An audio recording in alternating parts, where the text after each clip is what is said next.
Voice ಸ್ವಲ್ಪ ಕಡಿಮೆ ಕೇಳುತ್ತೆ, ಅಡ್ಜಸ್ಟ್ ಮಾಡ್ಕೊಳ್ಳಿ. ಬೈಕಿಲ್ಲ, ಇದೊಂದು ಲೋ ಬಜೆಟ್ ಬ್ಲಾಗ್ಸು, ಸ್ವಲ್ಪ ಎಲ್ಲ ಸಪೋರ್ಟ್ ಮಾಡಿ ನೋಡಿ. ಲೋಕಲ್ ಯಾವುದು ಯೂಸ್ ಮಾಡಬಾರ್ದು. ಶಕ್ತಿ ಟರ್ಮರಿಕ್ ಪೌಡರ್ನ ಚಿಕನ್ ಒಟ್ಟಿಗೆ ಹಾಕಬೇಕು. ಚಿಕನ್ಗೆ ಟರ್ಮರಿಕ್ ಪೌಡರ್ ಯಾಕೆ ಹಾಕ್ತಾರೆ ಅಂತಂದರೆ ಅರ್ಶಿನ ಪುಡಿ ಆ್ಯಂಟಿಬಯೋಟಿಕ್ ಅಂತ ಹೇಳ್ತಾರೆ. ಹೇಳ್ತೀವಲ್ಲ, ಇದು ಫ್ರಾಗ್ರೆನ್ಸ್ ಅಂತ ಹೇಳ್ಬಿಟ್ಟು ಸ್ಮೆಲ್ ಅಂತ ಹೇಳ್ತಾರೆ. ಅದನ್ನ ಸ್ಮೆಲ್ ಅಂತ ಹೇಳ್ಬಾರ್ದು, ಫ್ರಾಗ್ರೆನ್ಸ್ ಅಂತ. ಏಕೆಂದರೆ ಚಿಕನ್ ಅಂದ್ರೆ ಒಂದು ಆಮೇಲೆ ಇನ್ನೊಂದು ವಿಷಯ, ನಾನು ಬೇರೆ ಮಾಡ್ಕೊಬೇಡ ಇದ್ರು ಪ್ರತಿ ಒಂದು ವರ್ಷ ಕುಣಿತರಿಸ್ಕೊಂಡು ಅಭಿಮಾನಿ. ಹಾಯ್ ಎಲ್ರಿಗೂ ನಮಸ್ಕಾರ, ನಾನು ನಿಮ್ಮ ಸುನೀಲ್ ಗೌಡ. ಇವತ್ತು ನಮ್ಮ ಫ್ರೆಂಡ್ ಶಶಿಯಣ್ಣವ್ರು ಬಂದಿದ್ದಾರೆ. ನನಗೆ ಚಿಲ್ಲಿ ಚಿಕನ್ ಯಾವ ಥರ ಮಾಡೋದು one by one step by step ಹೇಳ್ತಾರೆ, ನೋಡ್ಕೊಳ್ಳಿ. ಎಣ್ಣೆ ಹಾಕೋಬೇಕು. ಎಣ್ಣೆ ಹಾಕ್ತಿದ್ದೀರಿ ಇವಾಗ. ಎಣ್ಣೆ ಹಾಕೊಂಡಾದ್ಮೇಲೆ ಸ್ವಲ್ಪ ಹುರಿ ಕೊಟ್ಟು ಎಣ್ಣೆ ಕಾಯೋವರೆಗೂ ಬಿಡಬೇಕು. ಎಣ್ಣೆ ಕಾದ್ಮೇಲೆ ಇವರಲ್ಲಿ ಪಾತ್ರೆಯಿಂದ ಎಣ್ಣೆ ಹಾಕ್ತಾರೆ ಅಂತ ಅಂದ್ಬಿಟ್ಟು ಪ್ಯಾಕೆಟಲ್ಲಿ ಎಣ್ಣೆ ಹಾಕೋದಕ್ಕಾಗಲ್ಲ, ಅದಕ್ಕೆ ಪಾತ್ರೆಯಿಂದ ಎಣ್ಣೆ ಹಾಕೋದು. ಅದಾದಮೇಲೆ ಮೀಡಿಯಮ್ ಆಗಿ ಕಟ್ ಮಾಡಿರುವಂತಹ ಈರುಳ್ಳಿ ಮತ್ತು ಮೆಣಸಿನ್ಕಾಯಿ ಎರಡನ್ನೂ ಎಣ್ಣೆಗೆ ಹಾಕಿ ಚೆನ್ನಾಗಿ ಒಗ್ಗರಣೆಗೆ ಹಾಕೋಬೇಕು. ಮೆಣಸಿನ್ಕಾಯಿ, ಈರುಳ್ಳಿ ಎಣ್ಣೆಯಲ್ಲಿ ಚೆನ್ನಾಗಿ ಹುರ್ಕೋಬೇಕು.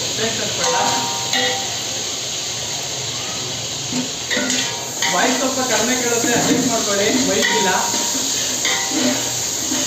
ಇದೊಂದು ಲೋ ಬಜೆಟ್ ಬ್ಲಾಗ್ಸು, ಸ್ವಲ್ಪ ಎಲ್ಲ ಸಪೋರ್ಟ್ ಮಾಡಿ. ಕಡಿಮೆ ಬಜೆಟ್ ಅಡ್ಜಸ್ಟ್ ಮಾಡ್ಕೊಳ್ಳಿ ಅಷ್ಟೇ. ಮುಂದೆ ಹೋಗ್ತಾ ಹೋಗ್ತಾ ಎಲ್ಲ ಸರಿಯಾಗೋಣ.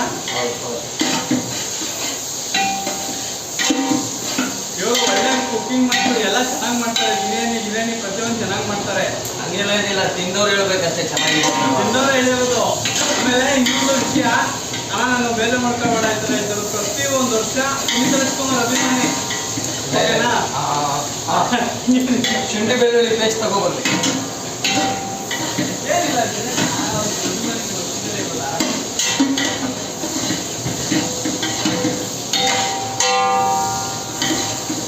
ತುಂಬ ಥ್ಯಾಂಕ್ಸ್ ಅಣ್ಣ, ಈ ಟೈಮ್ನ ಕೊಟ್ಟು ಬಂದು ಮಾಡ್ತಾ ಇರೋದಕ್ಕೆ. ಇವ್ರು ತುಂಬ ಬಿಸಿ ಪರ್ಸನ್ ಅಪ್ಪ. ಇವ್ರಿಗೆ ಕೋಳಿ ಅಂಗಡಿ ಐತೆ, ಜಿಮ್ ಐತೆ, ಎಲ್ಲ ಬಿಸಿ ಇದ್ರು ಕೂಡ ಬಂದು ಪಾಪ ಹೆಲ್ಪ್ ಮಾಡ್ತಿದ್ದಾರೆ ನಮಗೆ. ಇದನ್ನ ಚೆನ್ನಾಗಿ ಒಗ್ಗರಣೆಗೆ ಹಾಕಬೇಕು. ನೀವು ಈರುಳ್ಳಿನ ಮೆಣಸಿನ್ಕಾಯಿನ ಎಷ್ಟು ಜಾಸ್ತಿ ಹಾಕ್ತೀರೋ ಅಷ್ಟು ಟೇಸ್ಟಾಗಿರುತ್ತೆ. ಮತ್ತು ಚಿಲ್ಲಿ ಚಿಕನ್ ಮಾಡುವಾಗ, ನೀವು ಚಿಲ್ಲಿ ಚಿಕನ್ ಮಾಡುವಾಗ ಈರುಳ್ಳಿ ಒಟ್ಟಿಗೆ ಮೆಣಸಿನ್ಕಾಯಿ ಹಾಕ್ತೀರಲ್ಲ, ಈ ಮೆಣಸಿನ್ಕಾಯಿನ ಒಗ್ಗರಣೆಗೆ ಹಾಕಿದ್ರೆ ಖಾರ ತುಂಬ ಚೆನ್ನಾಗಿ ಬರುತ್ತೆ. ಮಸಾಲೆ ಎಷ್ಟೇ ರುಬ್ಬಿದ್ರೂ ಸಹ ಚೆನ್ನಾಗಿ ಫ್ರೈ ಮಾಡಬೇಕಾ, ಚೆನ್ನಾಗಿ ಒಗ್ಗರಣೆಗೆ ಹಾಕ್ಬಿಟ್ಟು ಚೆನ್ನಾಗಿ ಫ್ರೈ ಮಾಡಬೇಕು. ಈರುಳ್ಳಿ ಜಾಸ್ತಿ ಹಾಕಿದ್ರು ಚಂದನಾ? ಹೌದು.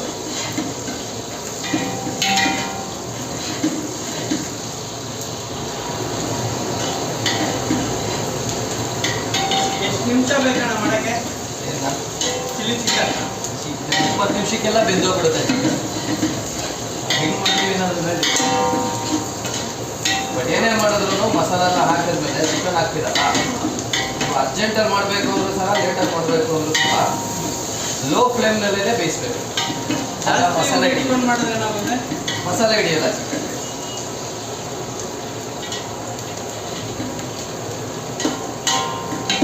ಚಿಕನ್ ತೊಳ್ಕೊಂಡು ಈಗ ಚಿಲ್ಲಿ ಚಿಕನ್ಗೆ ಶುಂಠಿ ಬೆಳ್ಳುಳ್ಳಿ ಪೇಸ್ಟು ನಾವು ಮಾಡ್ತಾ ಇರೋದು 8 kg ಚಿಕನ್ಗೆ. 8 kg ಚಿಕನ್ಗೆ ಒಂದು ಮಿನಿಮಮ್ ಒಂದು 500 ಗ್ರಾಮ್ ಚಿಲ್ಲಿ ಪೇಸ್ಟ್ ಹಾಕ್ತೀವಿ. ಚಿಲ್ಲಿ ಪೇಸ್ಟ್ ಎಷ್ಟು ಹಾಕ್ತೀವೋ ಆ ಫ್ರಾಗ್ರೆನ್ಸ್ ಇದೆ ನೋಡಿ, ನಿಮ್ಗೆ ಗೊತ್ತಾಗಲ್ಲ ವಿಡಿಯೋದಲ್ಲಿ. ಈ ಮನೆಯಲ್ಲಿ ಮಾಡಿ ಅಂತೆ.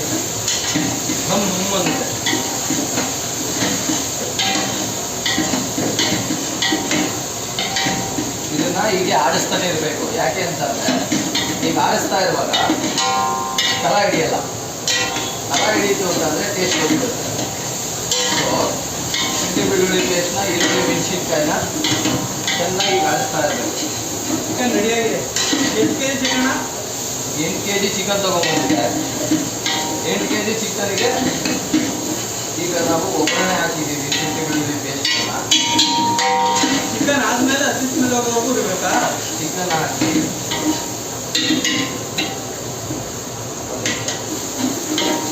ನೋಡಿ ಫ್ರೆಂಡ್ಸ್, ಆಮೇಲೆ ನಾನೇನು ತಪ್ಪು ಮಾಡ್ತಿದ್ದೆ ಅಂದರೆ ಜಾಸ್ತಿ ಅದೇ ನಮ್ಮ ಅಣ್ಣವ್ರು ಅವಾಗ ಹೇಳಿದ್ರಲ್ಲ ಉರಿ ಕಲಿಸ್ಕೊಂಡು ಮಾಡಬೇಕು ಅಂತ. ನಾನು ಜಾಸ್ತಿ ಈಗ ತೊಳೆದಿರೋ ಚಿಕನ್ನ ನಾವು ನಿಧಾನಕ್ಕೆ ಇದಕ್ಕೆ ಹಾಕೋಬೇಕು. ಈರುಳ್ಳಿ ಮೆಣಸಿನಕಾಯಿ ಎಲ್ಲ ಚೆನ್ನಾಗಿ ಪೇಸ್ಟ್ ಹಾಕಿ ಚೆನ್ನಾಗಿ ಹುರಿದಾದ್ಮೇಲೆ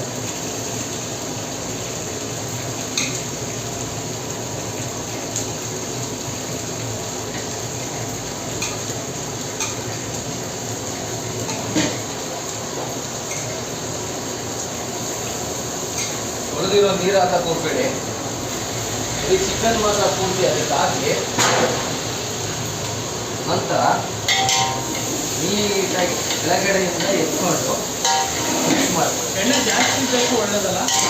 ಎಣ್ಣೆ ಜಾಸ್ತಿ ಇದ್ದಷ್ಟು ರುಚಿ ಇರುತ್ತೆ, ಬಟ್ ಆರೋಗ್ಯಕ್ಕೆ ಎಣ್ಣೆ ಒಳ್ಳೇದಲ್ಲ. ನಾವು ಚಿಕನ್ ಹಾಕ್ತೀವಲ್ಲ, ಚಿಕನ್ನೇ ಎಣ್ಣೆ ಬಿಟ್ಕೊಡುತ್ತೆ, ಅದು ಎಣ್ಣೆ ಮಾಡ್ಕೊಡುತ್ತೆ. ಹೌದು.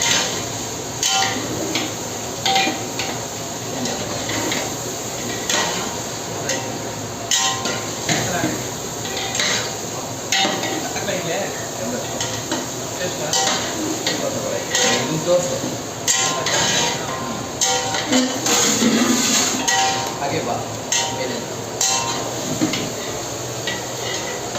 ಚಿಕನ್ನ ನಾವು ಹೀಗೆ ಶುಂಠಿ ಬೆಳ್ಳುಳ್ಳಿ ಪೇಸ್ಟ್, ಈರುಳ್ಳಿ ಮತ್ತು ಮೆಣಸಿನಕಾಯಿ ಒಟ್ಟಿಗೆ ಮಾಡಿಕೊಂಡು ಬೇಯೋದಕ್ಕಿತ್ತು.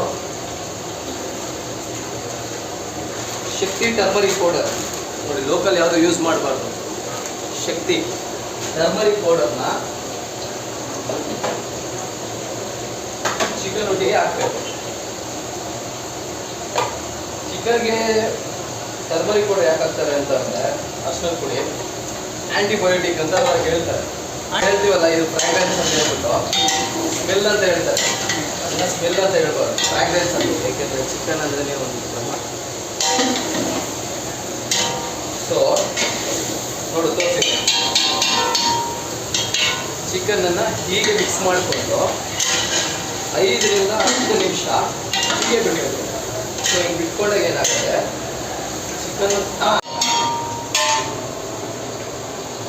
ಚಿಕನ್ಗೆ ಸ್ವಲ್ಪ ಉಪ್ಪು ಹಾಕಿ.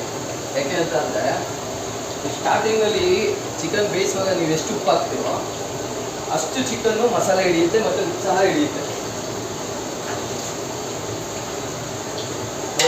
ಕಾಣಿಸುತ್ತೆ ಅನ್ಸುತ್ತೆ, ಚಿಕನ್ಗೆ ನಾವು ನೀರೇ ಹಾಕಿಲ್ಲ, ಆದರೂ ಸಹ ಚಿಕನ್ನಲ್ಲಿರುವಂತಹ ನೀರನ್ನು ಬಿಟ್ಕೊಳ್ಳುತ್ತೆ ಹಾಗೂ ಎಣ್ಣೆನ ಬಿಟ್ಕೊಳ್ಳುತ್ತೆ. ನೋಡಿ, ಚಿಕನ್ ಇದೆಯಲ್ಲ ಈಗ ನೀಟಾಗಿ ಹೀಗೆ ಬಾಯ್ಲ್ ಆಗ್ತಾ ಇರ್ತದೆ. ಅದ್ರ ಪಾಡಿಗೆ ಅದು ಬೇಯೋದಕ್ಕೆ ಬಿಟ್ಬಿಡ್ಬೇಕು. ಒಂದು 5 ನಿಮಿಷ ಬಿಡಬೇಕು. ಅದರಲ್ಲಿರುವಂಥ ನೀರು ಬಿಟ್ಕೊಳ್ಳುತ್ತೆ, ಎಣ್ಣೆ ಇರುತ್ತಲ್ಲ ಎಣ್ಣೆ ಸಹ ಬಿಟ್ಕೊಳ್ಳುತ್ತೆ. ಈ ಚಿಕನ್ಗೆ ನಾವು ಮನೇಲಿ ತಯಾರು ಮಾಡಿರುವಂತಹ ಚಿಲ್ಲಿ ಚಿಕನ್ ಮಸಾಲೆ ಏನಿದೆ ಅದನ್ನು ನಾವು ಇದಕ್ಕೆ ಹಾಕ್ತೀವಿ. ಚಿಲ್ಲಿ ಚಿಕನ್ ಮಸಾಲೆಗೆ ಏನೇನು ಹಾಕಿರ್ತೀವಿ ಅಂತ ಸುನೀಲ್ ಅವರು ಡಿಸ್ಕ್ರಿಪ್ಷನಲ್ಲಿ ಹಾಕಿರ್ತಾರೆ. ಅದನ್ನು ಈರುಳ್ಳಿ ಬೇಯಿಸ್ಬಿಟ್ಟು ಹಾಕಬೇಕಾಗತ್ತೆ, ರುಚಿ ಬರುತ್ತೆ. ನಾವು ಹಾಗೆ ರುಬ್ಬಿದ್ರೂ ರುಚಿ ಇರುತ್ತೆ. ನೀವು ಈರುಳ್ಳಿ ಏನಾದ್ರೂ ಬೇಯಿಸ್ಬಿಟ್ಟು ರುಬ್ಬಿದ್ರೆ ಬಹಳ ಚೆನ್ನಾಗಿರ್ತದೆ. ಹೌದು. 8 kg ಚಿಕನ್ಗೆ 5 kg ಈರುಳ್ಳಿ, 1 kg ಟೊಮೊಟೊ, ಅರ್ಧ kg ಮೆಣಸಿನ್ಕಾಯಿ, ಮತ್ತು ಇದಕ್ಕೆ ನಾವು 300 ಗ್ರಾಮ್ ಬೇಬಿ ಕ್ಯಾಶ್ಯೂ ಹಾಕಿರ್ತೀವಿ. ಬೇಬಿ ಕ್ಯಾಶ್ಯೂ ಅಂತಂದರೆ ಗೊತ್ತಲ್ಲ ನಿಮಗೆ, ಗೋಡಂಬಿ, ಬೇಬಿ ಗೋಡಂಬಿ ಹಾಕಿರ್ತೀವಿ 300 ಗ್ರಾಮು, ಮತ್ತು ಒಂದು 20 ಗ್ರಾಮು ಗಸಗಸೆ, ಮತ್ತು ಚಕ್ಕೆ, ಲವಂಗ, ರುಚಿಗೆ ತಕ್ಕಷ್ಟು ನಿಮ್ಗೆ ಗೊತ್ತಾಗುತ್ತೆ. ಚಕ್ಕೆ, ಲವಂಗ ಎಲ್ಲದನ್ನು ಹಾಕಿ ಚೆನ್ನಾಗಿ ಹುರಿದು ಈರುಳ್ಳಿ ಬೇಯಿಸಿರ್ತೀವಲ್ಲ ಅದರೊಟ್ಟಿಗೆ ನಮ್ಮದೇ ಗ್ರೈಂಡರ್ ಇದೆ, ಆ ಗ್ರೈಂಡರಲ್ಲಿ ನೀಟಾಗಿ ರುಬ್ತೀವಿ. ತೆಳುವಾಗಿ ರುಬ್ಬಿಟ್ಟು ಚಿಕನ್ನ ಬೇಯಿಸೋದಕ್ಕೆ ಬಿಡ್ತೀವಿ. ಈ ಬೇಯಿಸಿರೋ ಚಿಕನ್ನು ಸುಮಾರು ಒಂದು 10 ನಿಮಿಷ ಬೇಯಬೇಕಾಗುತ್ತೆ. 10 ನಿಮಿಷ ಚಿಕನ್ ಬೆಂದಾದ್ಮೇಲೆ ನಮಗೆ ಗ್ರೇವಿ ಬೇಕು ಅಂತಂದರೆ ಹೀಗೆ ಇರುತ್ತೆ, ಇದಕ್ಕೇನು ಆ್ಯಡ್ ಮಾಡೋ ಅವಶ್ಯಕತೆ ಇರಲ್ಲ. ಸೆಮಿ ಗ್ರೇವಿ ಬೇಕು ಅಂದರೆ ಒಂದು ಸ್ವಲ್ಪ ನೀರನ್ನ ಸೇರಿಸ್ಕೊಳ್ಳಿ. ಇಲ್ಲ ನಾವು ಸಾಂಬಾರೇ ಬೇಕು ಅಂತಂದರೆ ಚಿಲ್ಲಿ ಚಿಕನ್ ಸಾಂಬಾರು ಟೈಪಲ್ಲಿ ಮಾಡ್ತೀವಿ ಅಂತಂದರೆ ನಿಮ್ಮ ಅನುಕೂಲಕ್ಕೆ ತಕ್ಕನಾಗೆ ನೀರು ಸೇರಿಸ್ಕೊಳ್ಳಿ. ಟೇಸ್ಟ್ ಬೇರೆ ಆಗುತ್ತಾನ? ಟೇಸ್ಟ್ ಸ್ವಲ್ಪ ವೇರಿ ಆಗುತ್ತೆ. ಗ್ರೇವಿ ಇದ್ದಷ್ಟು ರುಚಿ ಚೆನ್ನಾಗಿರುತ್ತೆ. ಎಷ್ಟು ಡ್ರೈ ಆಗಿರುತ್ತೋ ಚಿಲ್ಲಿ ಚಿಕನ್ನು ಅದು ಹಾಗೆ ಚೆನ್ನಾಗಿರುತ್ತೆ. ನಾವು ಮೊದಲೇ ಚಿಕನ್ ಬೇಯಿಸುವಾಗ ಉಪ್ಪು ಹಾಕಿರೋದ್ರಿಂದ ಈಗ ಜಾಸ್ತಿ ಉಪ್ಪು ಹಾಕೋ ಅವಶ್ಯಕತೆ ಇಲ್ಲ. ನಮ್ಮ ಸುನೀಲ್ ಅವರು ಕಲ್ಲುಪ್ಪು ತಂದಿಲ್ಲ, ಸೊ ಅದಕ್ಕೋಸ್ಕರ ಏನು ಮಾಡ್ತಾ ಇದೀವಿ, ಪುಡಿ ಉಪ್ಪನ್ನೇ ಹಾಕ್ತಾ ಇದ್ದೀವಿ. ಕಲ್ಲುಪ್ಪು ಹಾಕಿದಷ್ಟು ರುಚಿ ಚೆನ್ನಾಗಿರುತ್ತೆ. ಕಲ್ಲುಪ್ಪು ಖಾಲಿ ಆಗಿದೆ, ಅದಕ್ಕೋಸ್ಕರ ಪುಡಿ ಉಪ್ಪನ್ನೇ ನೋಡಿ ಹಾಕ್ತಿದ್ದಾರೆ. ಖರ್ಚು ಕಮ್ಮಿ ಮಾಡೋಣ ಅಂದ್ಬಿಟ್ಟು ಪುಡಿ ಉಪ್ಪು ತಂದವರು ಗೊತ್ತಿಲ್ಲ. ಕಲ್ಲುಪ್ಪೇ ಖರ್ಚು ಕಡಿಮೆ ಅನ್ನೋದು ಗೊತ್ತಿಲ್ಲ ಅವ್ರಿಗೆ. ಹಂಗೇನಿಲ್ಲ, ಖಾಲಿ ಆಗಿದೆ, ಅದಕ್ಕೋಸ್ಕರ ಪುಡಿ ಉಪ್ಪು. ಈಗ ನೀವು ಚಿಕನ್ನ ನೀವು ತಯಾರು ಮಾಡಿದಂಥ ಗ್ರೇವಿಯಲ್ಲಿ ನೀಟಾಗಿ ಅದು ಮ್ಯಾರಿನೇಟ್ ಆಗುತ್ತೆ, ಬಾಯ್ಲ್ ಆಗುತ್ತೆ, ಎರಡೂ ಒಟ್ಟಿಗೆನೇ ಹೇಳ್ತೀನಿ ನಾನು. ಅದು ಸ್ವಲ್ಪ ಗ್ರೇವಿ ಹಿಡ್ಕೊಂಡು ಮಸಾಲೆ ಬೇಯೋವರೆಗೂ ಬಿಡಬೇಕು. ಬೇಕಾ ಹತ್ರ ಹಿಡಿತೀವಿ ನೋಡಿ. ನೋಡಿ ನಿಮಗೆ ಕಾಣಿಸ್ತಾ ಇದೆ ಅನಿಸುತ್ತೆ ಇವಾಗ ಚಿಕನ್ ಹೇಗೆ ಬಬಲ್ ಬರ್ತಾ ಇದೆ ಗ್ರೇವಿ ಅಂತ ಹೇಳ್ಬಿಟ್ಟು. ನಿಮಗೆ ಮಸಾಲ ಇದೆ, ಚಿಕನ್ ಅದ್ರ ಪಾಡಿಗೆ ಚಿಕನ್ ಹಿಡಿತಾ ಇದೆ. ಸೊ ನೀವು ಈ ರೀತಿ ಬೇಯಿಸೋದ್ರಿಂದ, ಬಟ್ ಏನು ಗೊತ್ತಾ, ಚಿಕನನ್ನು ಜಾಸ್ತಿ ತಿರುಗಿಸ್ಬಾರ್ದು ಬೇಯಕಾದ್ಮೇಲೆ. ಅದು ಮಸಾಲೆ ಅದ್ರ ಪಾಡಿಗೆ ಅದು ಹಿಡ್ಕೋತಾ ಇರ್ತದೆ. ನಾನು ಯಾಕೆ ಹಿಡಿತಾ ಇದ್ದೀನಿ ಅಂತಂದರೆ ಮಸಾಲೆ ಹಾಕಿದ್ದೀನಲ್ವಾ, ಸೊ ಅದಕ್ಕೋಸ್ಕರ ಅದನ್ನು ಸ್ವಲ್ಪ ಎಳೀತಾ ಇದ್ದೀನಿ ಅಷ್ಟೇ. ನೋಡಿ ಚಿಕನ್ ನಿಧಾನ ಹಿಡಿತಾ ಇರ್ತದೆ ಅದ್ರ ಪಾಡಿಗೆ. ಈಗ ಎಷ್ಟು ನಿಮಿಷ ಕ್ಲೋಸ್ ಮಾಡಿಬಿಡಬೇಕು? 10 ನಿಮಿಷ ಬಿಡಿ ಇದನ್ನು. ನೋಡಿ ನಿಮ್ಗೆ ಕಾಣಿಸ್ತಾ ಇದೆ ಅನಿಸುತ್ತೆ, ನೀಟಾಗಿ ಎಲ್ಲ ಕಡೆ ಬಾಯ್ಲ್ ಆಗ್ತಾ ಇದೆ. ಚಿಕನ್ ಗ್ರೇವಿ ಮಸಾಲೆ ಹಿಡಿತಾ ಇದೆ. ಸೊ ಚಿಕನ್ ಮಸಾಲೆ ಹಿಡಿದಷ್ಟು ಇದು ಗ್ರೇವಿ ತುಂಬ ಚೆನ್ನಾಗಿರುತ್ತೆ. ನೀವು ಈ ಥರ ಚಿಕನ್ ಗ್ರೇವಿ ಮಾಡಿಕೊಂಡು ರೋಟಿ ಜೊತೆ ತಿನ್ಬೋದು, ರಾಗಿ ರೊಟ್ಟಿ ಜೊತೆ ತಿನ್ಬೋದು, ಚಪಾತಿ ಮತ್ತು ಇದು ಯಾವುದಪ್ಪ ನಾವು ರೈಸ್ ಜೊತೆ ತಿಂತೀವಿ ಅನ್ನೋದಾದರೆ ಈ ರೈಸ್ ಜೊತೆ ತಿನ್ಕೋಬೋದು. ಮುದ್ದೆ ಜೊತೆಗೂ ಚೆನ್ನಾಗಿರುತ್ತಲ್ಲ. ಮುದ್ದೆ ಜೊತೆ ಗ್ರೇವಿ ಜಾಸ್ತಿ ಇರುತ್ತೆ, ಗ್ರೇವಿ ಸಾಲೋದಿಲ್ಲ. ಈಗ ನಾವು ಮಾಡ್ತಾ ಇರೋದು ಗ್ರೇವಿ, ಇದು ಅಂದರೆ ಹಾರ್ಡ್ ಗ್ರೇವಿಯಾಗಿ ಮಾಡಿದ್ದೀವಿ ನಾವು ಇದನ್ನು. ಸೊ ನಾವು ಹೋಟ್ಲಾಗಿರೋದ್ರಿಂದ ನೋಡಿ ಇದೇ ನೀರು ಬಿಟ್ಕೊಡುತ್ತೆ, ನಾವು ಇದಕ್ಕೆ ನೀರೇ ಆ್ಯಡ್ ಮಾಡಿಲ್ಲ. ಈಗ ಇದನ್ನು ನಾವು ಎಷ್ಟು ಚೆನ್ನಾಗಿ ಬಾಯ್ಲ್ ಮಾಡ್ತೀವಿ ಅಂತಂದರೆ ಸ್ವಲ್ಪ ಲೋ ಫ್ಲೇಮಲ್ಲಿ ಇಟ್ಕೊಂಡು ಬಾಯ್ಲ್ ಮಾಡಿ.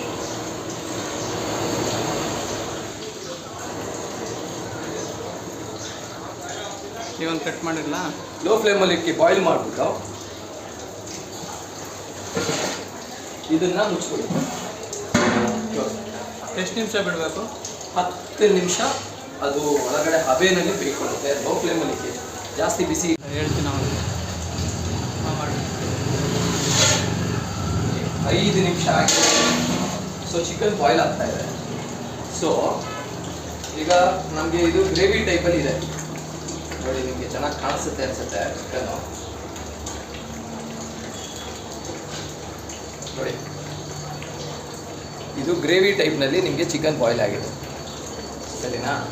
ಈಗ ನಿಮಗೇನಾದ್ರೂ ಇದೇ ಕರಿ ಬೇಕು ಅಂತಂದರೆ ಸಾಂಬಾರು ಬೇಕಾಗುತ್ತೆ, ಇದನ್ನು ನಾವು ಸಾಂಬಾರು ಟೈಪಲ್ಲಿ ಮಾಡ್ಕೊಡ್ತೀವಿ ಅನ್ನೋದಾದರೆ ಇನ್ನೂ ಹೆಚ್ಚಿಗೆ ಮಸಾಲೆ ಇದ್ದರೆ ಮಸಾಲೆ ಹಾಕ್ಕೊಳ್ಳಿ, ಅಥವಾ ನೀರಿದ್ದರೆ ನೀರು ಹಾಕ್ಕೊಳ್ಳಿ.